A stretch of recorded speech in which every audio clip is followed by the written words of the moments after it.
Hello everyone, welcome back to my channel Daddy Villa. Today class 10 or trigonometry পরিচয় অনুশীলনী 8.1 or যেটা number 3 question আছে কোশ্চেনটা আছে এনেকা ধৰণৰ যে যদি sin a = 3/4 তেন্তে cos a আৰু tan a উলিবা ঠিক আছে তেনেহলে এতিয়া আমি কি কৰিম কোশ্চেনটো সমাধান কৰিম যেহেতু sin a = 3/4 দিয়া আছে তেনেহলে আমি বুজিব লাগিব যে এই a কোণ যেটো আছে হেটোটা কি কোণ সূক্ষ্ম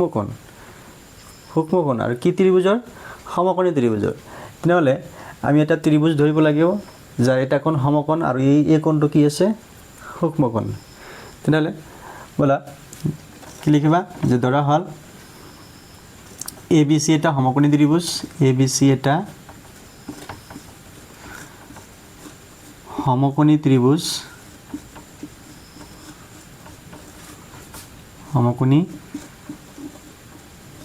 ত্ৰিভুজ ধৰিলোৱা এইটো কি আছে তোমাৰ সমকোণী ত্ৰিভুজ এটা হল A কোণ এইটো হল B কোণ আৰু এইটো হল C কোণ যাৰ এই B কোণটো আমি কি ধৰিলাম সমকোণ বুলি ধৰিলাম ঠিক আছে কি লিখিলো আমি যে ABC এটা সমকোণী ত্ৰিভুজ যাৰ B কোণটো কি আছে সমকোণ যাৰ angle B = 90 degree that means সমকোণ আৰু ইয়াত কি আছে A আৰু C কোণ দুটা সূক্ষ্মকোণ হেতু ক'ব নালাগে এইখিনি লিখিলেই হ'ল তাৰ পিছত কি লিখিবা যে এইটো ত্ৰিভুজৰ ক্ষেত্ৰত আমি কি ধৰিলাম যে দিয়া আছে sin a = 3/4 লিখিবা যে given দিয়া আছে কি দিয়া আছে sin a =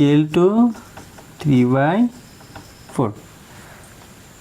তো sin অনুপাত = 3/4 এটা কথা হল যে সমকোণী ত্ৰিভুজৰ ক্ষেত্ৰত a কোণৰ sin অনুপাতটো কি হ'ব তোমালোকে জানা sin আহিলে কি হ'ব লম্ব ডিভাইডেড বাই কৰ্ণ আহে লম্ব মানে কোনটো হয় a কোণৰ সন্মুখৰ বাহু তাৰ মানে ইয়াৰ পৰা আমি কি লিখিম যে BC ডিভাইডেড বাই কৰ্ণ কি আছে 90 ডিগ্ৰীৰ সন্মুখৰ বাহুটো এটো হ'ব AC = 3/4 ঠিক আছে তো BC ডিভাইডেড বাই AC = কি পালো আমি 3/4 যেহেতু দুই ফালে কি আছে তো এটা ভগ্নাংশ বুলি কম গতিকে ইয়াৰ পৰা BC = 3 আৰু AC = 4 লিখিব পাৰিম যেহেতু অনুপাত বিলাক কি দিয়া থাকে লঘিষ্ঠ আকাৰ দিয়া থাকে সেই কাৰণে BC = 3 নিলিখি আমি কি লিখিম যে BC = 3k যত k এটা পজিটিভ ইন্টিজাৰ আৰু AC = কি হ'ব 4k যত k এটা পজিটিভ ইন্টিজাৰ ইফালে লিখি দিবা k belongs to z plus ঠিক আছে তেনেহলে কি পলা যে BC বাহুৰ হল 3k আৰু AC বাহুটো হল 4k এটো হ'ব 4k আৰু এটো হল 3k তো অনুপাত নিৰ্ণয় কৰিবলৈ হলে আমি তিনটা বাহুৰ প্ৰয়োজন আছে তিনটা বাহুৰ ক্ষেত্ৰত চাবা এটো AB কিন্তু নাই তেনেহলে কি মনত কৰা পাইথাগোৰাছৰ উপপাদ্য লিখিবা যেতিয়া কি যে ট্ৰায়াঙ্গেল ABC ৰ পৰা কি পাম যে AC square = AB square plus BC square নাইবা এটা সন্মুখত লিখিলোৱা যেটো আমাৰ AB ৰ প্ৰয়োজন আছে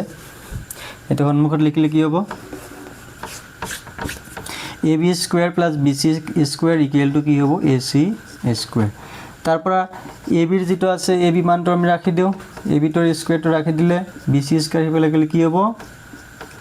minus BC square therefore AB = কি হ'ব √AC square minus BC square ঠিক আছে ইয়াত চাবা AC 4k আৰু BC কি আছিল 3k হেতু বহাই দিয়া AC হল 4k স্কয়াৰ BC হল কিমান 3k স্কয়াৰ হেতু হ'ব 4k স্কয়াৰ মানে 16k স্কয়াৰ আৰু 3k স্কয়াৰ মানে 9k স্কয়াৰ তো 16 ৰ পৰা 9 তো বাদ দিলে কিমান হ'ব √7k স্কয়াৰ ইয়াত k তো কি আছে k কেটো আছে এটা বৰ্গৰ সংখ্যা কে স্কয়াৰ মানে বৰ্গ গতিকে বৰ্গটো যদি আমি ৰুটৰ বাহিৰত আনো হেতু সিঙ্গেল কে হ'ব আৰু ৰুটৰ ভিতৰত থাকিব কি √7 তেনেহলে আমি এ বি যেটো বাহু পাম হেতু হ'ব কি কে √7 ঠিক আছে এইটো যেটো বাহু আছে এইটো হ'ব কে √7 এতিয়া চোৱা আমি এবিসি সমকোণী ত্ৰিভুজৰ তিনটা বাহুই পালো গতিকে কোনো এতিয়া সমস্যা নাই এটা কি উলিয়াব লাগে যে cos a আৰু tan a লিখা therefore cos a কোণৰ cos অনুপাত আহিলে ভূমি বাই কি হয় কৰ্ণ বা যেটোক আমি ভূমিতক সন্নিহিত বাহু বুলি কওঁ অৰ্থাৎ কৰ্ণৰ লগত লাগি থকা যেটো ভূমি আছে হেটো কি সন্নিহিত বাহু অৰ্থাৎ ab divided by কি হ'ব ac চাবা ইয়াত ab কি দি আছে k √7 আৰু ac আছে কি 4k তো k ক্যান্সেল গলে থাকিব কি √7 divided by 4 therefore cos a equal to √7 divided by 4 এতিয়া আছে কি 10 লোৱা 10a a কোণৰ 10a সৰি a কোণৰ 10 অনুপাতটো যেটো আছে হেতু হ'ব কি লম্ব ডিভাইডেড বাই ভূমি তো লম্ব কোণটো হ'ব a কোণৰ সন্মুখৰ বাহুটো কি আছে BC আৰু ভূমি হল কৰ্ণৰ লগত লাগি থকা যেটো বাহু আছে হেতু হ'ব AB ইয়াত BC আছে 3k আৰু AB পাইছো কিমান k √7 এতিয়া k ক্যান্সেল গলে থাকিব কি 3 divided by √7 बस হৈ গল তো দিয়া আছিল কি sin a = 3/4 তাৰ পৰা cos a আৰু tan a উলিয়াব লাগে এটা আমি উলিয়াই দিলো তো প্ৰথমে চাবা যি অনুপাত দিয়া থাকিব সেই অনুপাতত আমি দুটা বাহু পাম সেই বাহু কেইটাৰ মাপ তোমালোকে কেনেকৈ ধৰি লবা ধৰি লোৱাৰ পিছত পাইথাগোৰাছৰ উপপাদ্যটো প্ৰয়োগ কৰিলে আন এটা বাহুৰ মাপ পাবা গতিকে প্ৰথমে তিনিটা বাহু উলিয়াই তাৰ পিছত বাকি যি অনুপাত দি আছে নিৰ্ণয় কৰিব দিছে হেবিলাক নিৰ্ণয় কৰিবা ঠিক আছে আজিৰ কাৰণে ইমানেই